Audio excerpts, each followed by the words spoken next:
Assalamualaikum, ya kabar kalian kembali lagi ke channel aku. Nah, aku udah lama banget nih nggak nge-share tentang YTB, dan hari ini aku nggak sendiri karena aku bareng Faiz.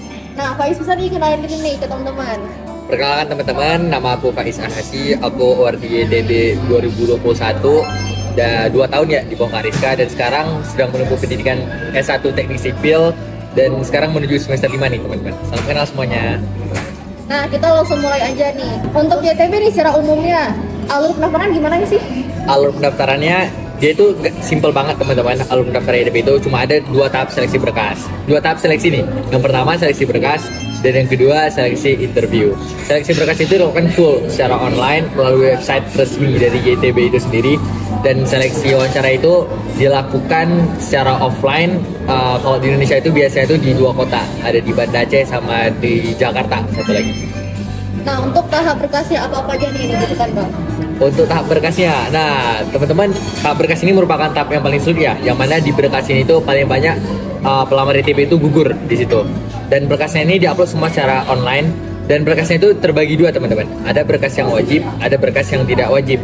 Nah, berkas yang wajib itu seperti apa? Seperti kartu identitas, kemudian ijazah, kemudian ada juga surat rekomendasi. Dan berkas tidak wajib itu seperti TOEFL, kemudian TOEFL, ataupun sertifikat-sertifikat lain seperti GMAT, SAT, kemudian sertifikat penghargaan teman-teman, itu semuanya nggak wajib. Nah, di gimana nih cara taunya itu berkas wajib atau enggak? Teman-teman bisa langsung lihat di sistem di website resmi YTB, yang mana di situ nanti ada ditulis tuh keterangan kalau berkas itu wajib dan tidak wajib. Nah, teman-teman bisa langsung cek di websitenya. Menurut Faiz sendiri nih, berkas-berkas yang diperlukan oleh YTB itu ribet nggak sih? Berkas yang diperlukan oleh YTB ribet atau enggak? Kalau dibandingkan dengan beasiswa yang lain, enggak teman-teman. Kenapa? Yang pertama, berkas YTB itu kalau di tahun aku nih ya, di tahun 2021 itu nggak mewajibkan untuk ditranslate. Nah, nggak wajib translate, boleh yang original. Kalau misalnya beasiswa lainnya ada beberapa yang mereka harus translate ya ke penerjemah tersumpah, dan itu kan harus nambah biaya lagi ya. Nah, tapi kalau YTB ini nggak diwajibkan teman-teman. Itu yang pertama. Kemudian untuk segi tingkat kartu identitas saja, itu kalau teman-teman masih pakai KTP atau bahkan yang teman-teman yang nggak punya KTP pakai kartu keluarga, itu bisa teman-teman. Nggak seperti beasiswa lain yang mewajibkan paspor segala macam, nggak teman-teman. Nah, jadi berkasnya termasuk ringan sih kalau di YTB ini. Nah, tadi kan Faiz itu nyebutin ada berkas yang wajib sama yang opsional. Dan opsional itu kan tujuannya untuk nambah nilai, ya kan? Nah, Faiz sendiri ada nggak upload untuk berkas opsional itu? Untuk berkas opsional, yang pertama untuk sertifikat bahasa itu aku nggak ada upload sama sekali. Jadi aku nggak ada upload TOEFL, nggak ada upload TOEFL, dan terkait dengan TOEFL itu sebenarnya itu tergantung universitas sih teman-teman. Jadi kayak ada universitas itu yang mewajibkan TOEFL dan ada yang enggak. Dan kebetulan karena aku milihnya itu universitas yang enggak wajibin TOEFL, jadi ya aku tuh nggak upload TOEFL. Nah, kemudian untuk GMAT, SAT, dan ujian-ujian seperti itu aku juga karena memang nggak punya, nggak aku upload. Dan untuk sertifikat sih yang banyak itu aku ngupload sertifikat itu semua sertifikat aku deh dari SD, bahkan lomba mewarnai pun aku upload juga. Total itu ada sekitar 29 sertifikat teman-teman yang aku upload. Itu sertifikatnya sertifikat kejuaraan atau peserta? Karena ini banyak kayak teman-teman itu merasa, Kak, aku cuma punya sertifikat peserta nih, boleh nggak aku upload gitu? Oke. Nah, terkait sertifikat nih teman-teman, upload aja semua sertifikat yang teman-teman punya, baik itu kepanitiaan, peserta, kemudian kejuaraan, dan juga penghargaan dan lainnya. Jadi upload aja semuanya, dan di situ nanti memang ada pilihannya teman-teman. Sertifikat itu kategorinya apa? Ada yang project, ada yang award, ada yang sertifikat biasa. Nah, itu tinggal teman-teman pilih aja, menyesuaikan dengan jenis sertifikat teman-teman. Nah, jadi semua sertifikat diupload aja teman-teman. Jangan sertifikat tanah, itu aja. Menurut Faiz sendiri nih, di tahun 2021 itu kan udah banyak juga nih yang daftar. Pasti tiap tahun ke tahun nih aku ngeliat ya, 2019 berapa orang yang daftar, terus 2021 juga tuh makin banyak tuh. Apalagi sekarang wardi-wardi kan gencar-gencarnya tuh mempromosikan beasiswa ini kan.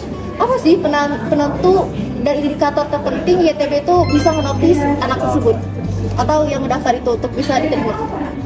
Oke. Sebenarnya kalau kita tanya indikator YTB nilai memberikan penilaian itu nggak ketebak teman-teman. Yang pertama, jadi kayak kita tuh nggak tahu nih sebenarnya YTB itu kriteria mereka ini seperti apa sih.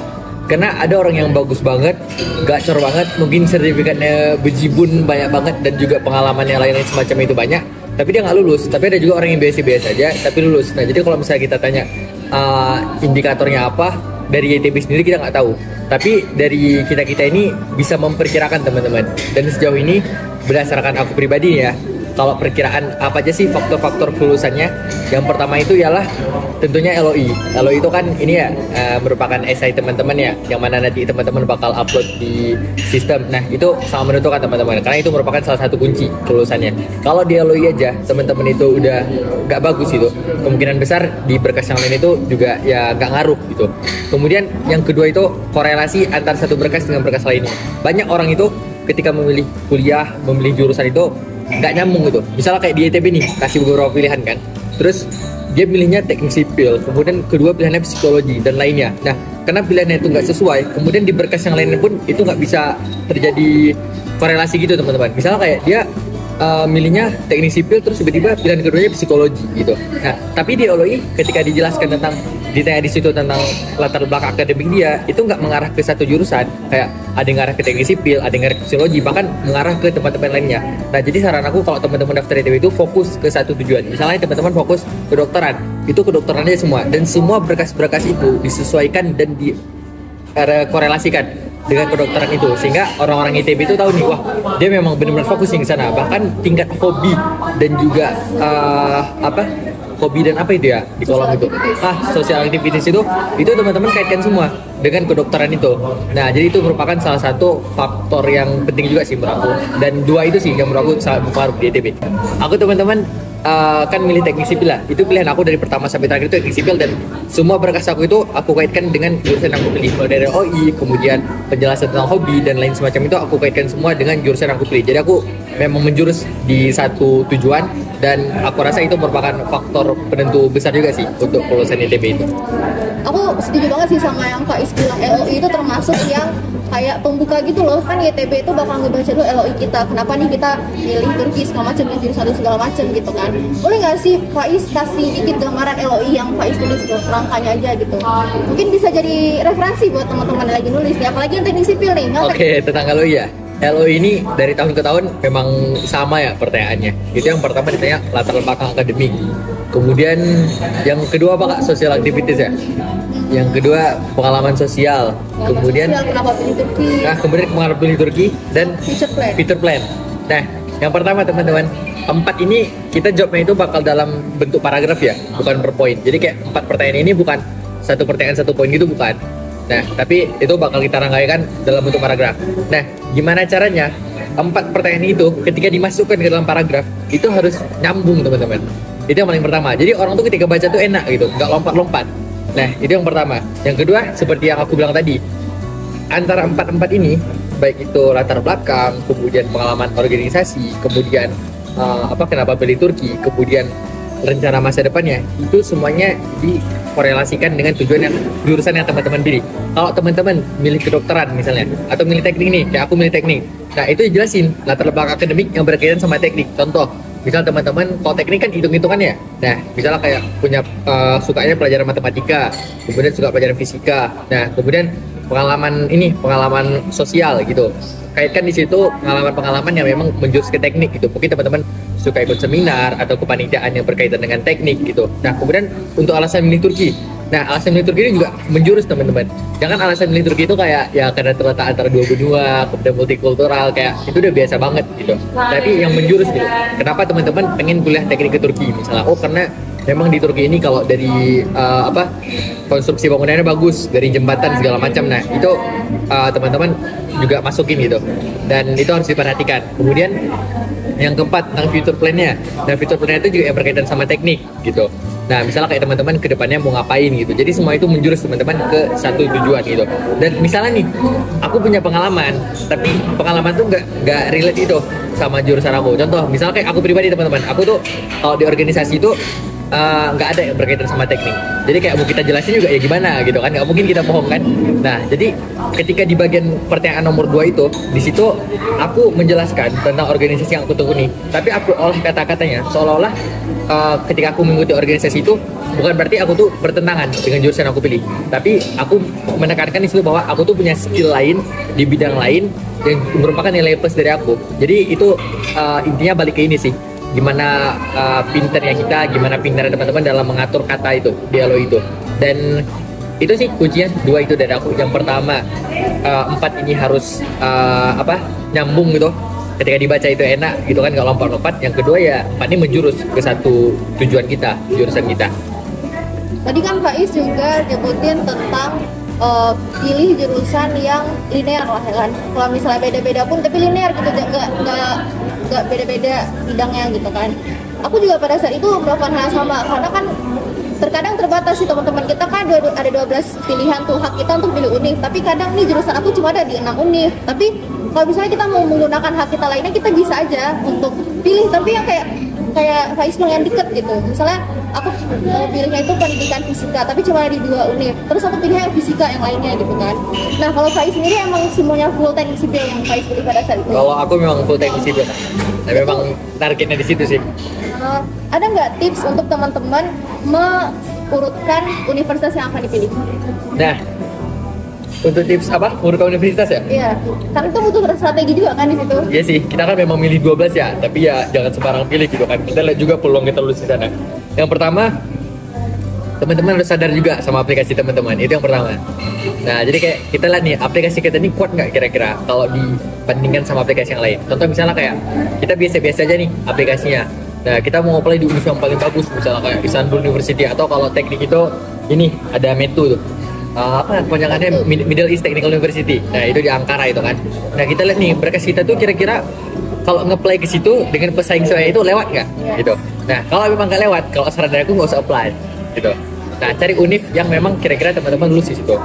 Nah, kemudian selanjutnya teman-teman juga harus research juga tentang univ itu gitu. Researchnya di mana? Bisa dari GS World, atau kalau itu ada website khusus dari pemerintah Turki, itu ada namanya Study in Turkey.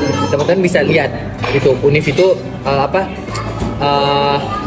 gimana gitu. Dan terutama ini teman-teman harus lihat univ itu dari tahun ke tahun ITB-nya banyak nggak keterima di situ. Kalau ITB-nya banyak keterima di situ, berarti memang ya kuotanya gede gitu, bisa kita bilang kan.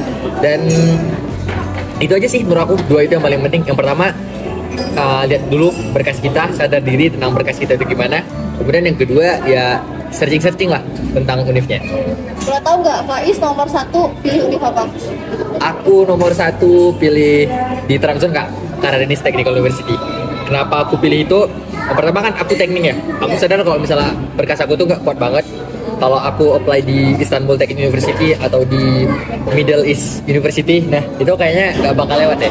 Nah, kemudian aku searching gitu, dan aku nemu universitas namanya Karadeniz Technical University. Itu kalau di salah satu website bilang itu tekniknya nomor 4 terbaik di Turki. Jadi kayak karena itu juga bukan di kota besar ya, dan aku memutuskan untuk apply di situ. Nah, tapi ya belum rezeki di situ kan, nyampe sih was Bangladesh kayak gitu. Karena kebetulan aku nggak milih ya, tapi aku itu nge-checklist ada pertanyaan kalau misalnya mau nggak kalau ditempatin di tempat yang kita itu nggak milih, dan ya udah kata rumahnya kami di sini ini berdua, cuma bedanya dia milih, aku nggak milih. Ya itu pun pilihan terakhir sih Was. Nah, ini yang terakhir sih menurut aku pertanyaannya. Ada nggak tips untuk teman-teman yang bakal daftar ITB tahun selanjutnya? Tips untuk daftar ITB ya di tahun selanjutnya. Yang pertama, daftar tuh curi start teman-teman. Jangan, ITB kan buka Januari ya. Jangan ketika Januari buka pendaftaran teman-teman baru mulai. Jangan. Itu berkas ITB itu ada 2. Ada yang bisa di-apply, ada yang bisa di-upload ketika pendaftaran dibuka di Januari. Ada yang hanya bisa di-upload dari sebelum Januari, ada yang bisa di-upload ketika udah dibuka gitu. Nah, itu yang bisa di-upload sebelum Januari, usahakan teman-teman udah upload semua, udah beres semua di Oktober. Karena memang kan seleksi berkas sebanyak itu ya, berkasnya diminta. Jadi memang harus dipersiapkan matang-matang, dan itu berkas itu memang penentu banget. Yang aku bilang tadi, kalau berkas itu banyak, yang paling banyak yang ngegugurin para pelamar beasiswa ITB. Nah, yang pertama curi start teman-teman. Aku itu ketika daftar ITB itu mulai persiapan tuh bulan Oktober tuh udah mulai nyusun berkas segala macam. Bahkan aku tuh mulai start LOI. LOI ini kan bisa di-apply ketika sistem dibuka ya. Nah, itu aku udah searching tentang pertanyaan apa, bakal gimana, dan aku udah mulai start itu dari November untuk ngerjain LOI itu. Nah, yang pertama curi start teman-teman. Nah, yang kedua ya sebenarnya poin-poin yang udah aku sampaikan tadi sih, yang teman-teman tuh ketika milih jurusan tuh yang memang jurusan itu aja yang dipilih, jangan banyak kali jurusan yang dipilih, dan fokus ke arah sana gitu. Itu yang kedua. Yang ketiga itu cari informasi banyak-banyaknya teman-teman. Bentar, isi bensin lo kita. Nah, cari informasi sebanyak-banyaknya, karena banyak orang-orang itu yang gak ini loh, kayak gimana ya, kayak mereka tuh nggak lihat pengumuman-pengumuman resmi di laman YTB, di halaman YTB kayak di websitenya, kemudian di Instagramnya, tapi mereka tuh mengandalkan kayak naik-naik di grup, terus naik-naik sama orang-orang, padahal semua itu udah jelas gitu, terpampang di websitenya YTB atau di Instagramnya. Jadi banyak orang itu gara-gara mereka nggak ngebaca info resmi dari YTB-nya, mengandalkan cuma informasi grup doang atau kata-kata dari orang doang. Nah, banyak orang-orang yang gak dapat informasi yang penting gitu. Nah, jadi gitu teman-teman, dibaca informasi-informasi dan pemain yang ada di website ETB atau di Instagram ETB. Jangan sampai ada informasi yang ya seharusnya teman-teman bisa dapatkan dengan mudah, tapi karena teman-teman sibuk nanya ke sana kemari, bahkan teman-teman itu gara-gara sibuk-sibuk nanya gitu, ya bisa buang waktu dan juga ya salah dapat informasi gitu. Nah, itu aja sih tips dari aku untuk para pendaftar ETB, dan semangat untuk daftarnya. Sampai jumpa di Turki teman-teman, semoga. Nah, untuk video kali ini kita cut dulu karena kita emang khususin untuk tahap administrasi dulu, dan kita juga bakal lanjut ke tips lulus wawancara ala Faiz nih. Kita tutup dulu guys. Assalamualaikum.